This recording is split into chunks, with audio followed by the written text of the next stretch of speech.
أعوذ بالله من الشيطان الرجيم. بسم الله الرحمن الرحيم. وجاء المعذرون من الأعراب ليؤذن لهم وقعد الذين كذبوا الله ورسوله سيصيب الذين كفروا منهم عذاب أليم.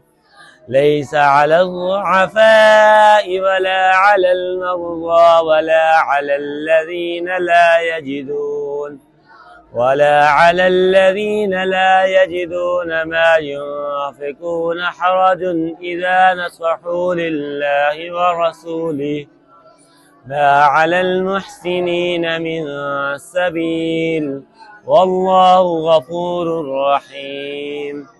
ولا على الذين إذا ما أتوك لتحملهم قلت لا أجد ما أحملكم عليه تولوا وأعينهم تفيض من الدمع حزنا ألا يجدوا ما ينفقون.